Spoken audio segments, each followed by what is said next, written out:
If you've ever been betrayed by the people who were supposed to protect you, this is the moment you'll understand why patience and a careful plan can feel like the only justice left.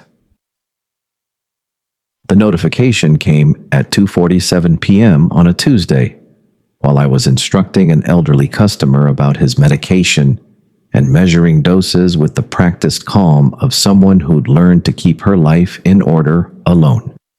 My phone buzzed in my pocket. Withdrawal of $2,340,000 successfully processed. For a second, the world tilted, and the fluorescent lights over the pharmacy counter looked like a halo around a scene I had no control over. Walter's voice dimmed until it sounded like someone speaking through glass. I dropped the pill bottle, shoved my apron into a drawer, and ran. The 40-minute bus ride home stretched into an hour of blood and panic, each stop a replay of 10 years of tiny betrayals.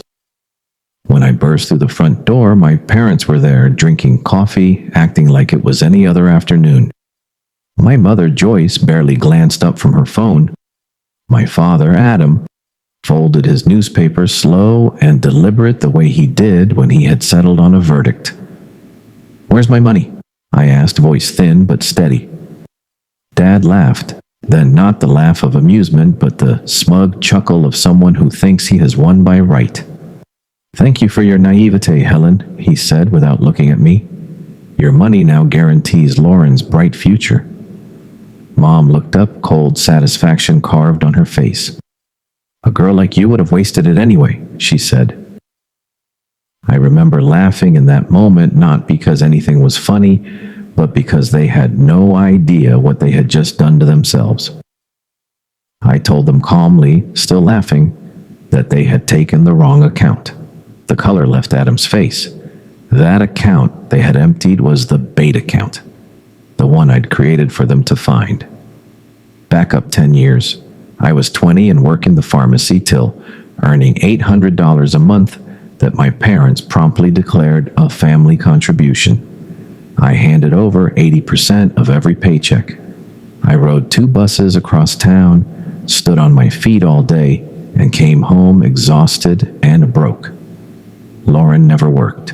Her life was a string of spring break photos and designer labels paid for by the people who expected me to sacrifice without question.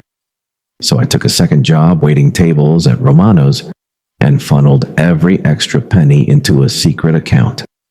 I lived on sandwiches and bus fares, no new clothes unless something literally fell apart, while I built a nest egg in the pockets of my own life.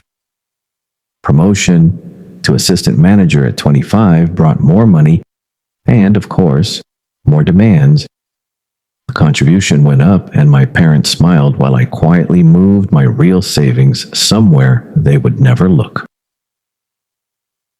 At 27, I found proof. Copies of my banking information, my social security card, even statements from accounts I thought private stashed in a folder my mother had the gall to label household documents. Then Aunt Christina let a truth slip. Joyce and Adam planned to funnel my savings into Lauren's private medical school 6 years at $15,000 a semester. They needed at least $1,800,000. I could have run. I could have changed banks, disappeared my money, cut them off. But I chose a different kind of justice. I set the bait. I opened an online-only account tied to a friend's address and began a 3-year shell game, moving my real nest egg out of sight while feeding them precisely what they wanted to believe bank statements they could find, casual mentions in conversation, the illusion of a balance that matched their ambitions. I maintained one visible account and carefully constructed its paper trail with pre-approved credit lines, temporary transfers, and staged deposits until it looked like an unassailable fortune. They watched, they plotted, they stewed in entitlement, never imagining they were walking into a trap designed with the patience of a person who had learned how to wait.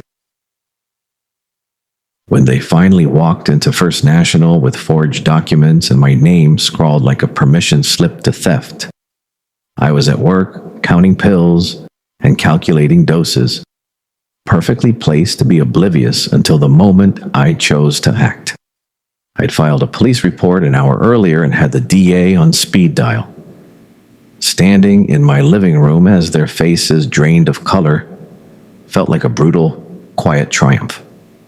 I pulled up the surveillance timestamps, the security footage where their hands reached for the money they assumed belonged to them by right. I told them straight, return the funds by noon tomorrow, or I hand everything to the district attorney. Joyce dropped her phone and wept mascara down her cheeks, begging mercy, the same mercy they had never shown me.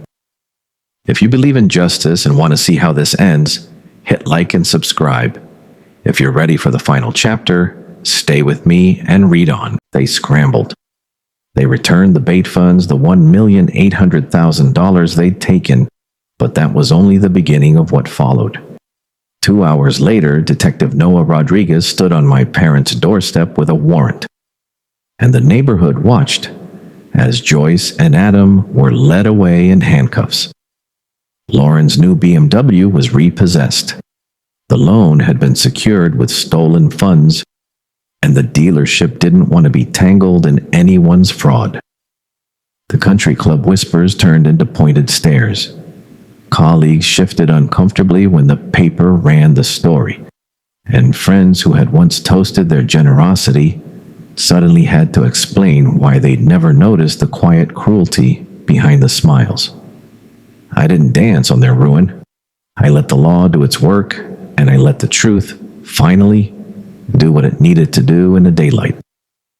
The criminal complaint stayed active. I had no wish to let them off with crumbs and apologies.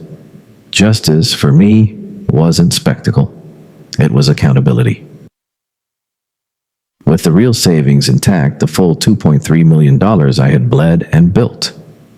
For a decade, I bought what mattered most: freedom. Cash, no mortgage, no strings. A 3-bedroom house in a neighborhood 15 minutes from where they lived, but a world away from their influence. I moved the same day their names were in the paper, taking only what I needed and leaving behind a lifetime of servitude and small humiliations that had been dressed up as helping family. I changed my number, blocked calls, and walked away from a life where my worth was measured by how much I could give away. They called, they texted, relatives tried to mediate with emails full of, "We're so sorry," and "Please forgive us." I let most messages go unanswered. Forgiveness, I discovered, wasn't something I owed just to make other people comfortable. It was a choice I could make on my own terms, and for now, I chose distance. Months later, I learned that Lauren had to drop out of medical school. Without the financial scaffolding her parents had assumed would be there forever, she took a job in retail and learned something we all learn when money disappears. Opportunity can evaporate quickly when it's not earned. Joyce and Adam liquidated retirement accounts, sold off investments, and eventually faced foreclosure on the house they had once used as leverage. People asked if I felt satisfaction at their fall. I won't pretend I cheered when their names were printed in court files. What I felt was relief that the ledger had finally balanced in some small way, that the scales had tipped toward fairness after years of quiet theft. The most pointed lesson I wanted to leave them with was this: you can't take away someone's future without eventually paying a price for stealing their present. The part that surprised me most was how small the old life became once I had my own front door. The quiet of my mornings, the way sunlight hit the kitchen counter, the lack of calls demanding I account for every dollar, those were the victories that money alone couldn't buy.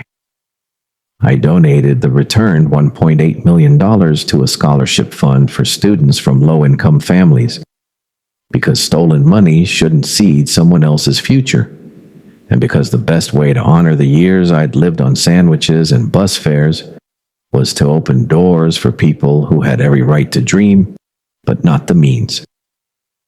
I didn't want my triumph to be just personal. I wanted it to build something larger, something that would outlast the headlines and the courtroom drama. People still ask if I regret being so extreme. They worry that I crossed a line, that I became the kind of person I once feared. My answer is always the same. Those 10 years of sacrifice were not wasted. They were the tuition for the life I finally bought. I waited and planned and protected what was mine, not out of malice, but out of necessity. Strength is patient.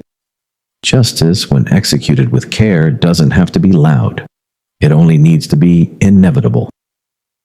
If you've ever been used, underestimated, or treated like a resource instead of a person, know this.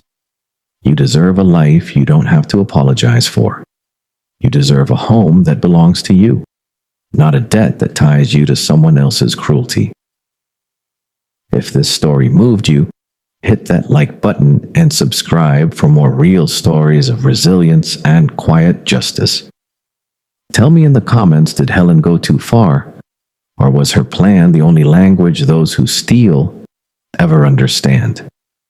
Share this with someone who needs the reminder that sometimes the bravest thing you can do is protect your future.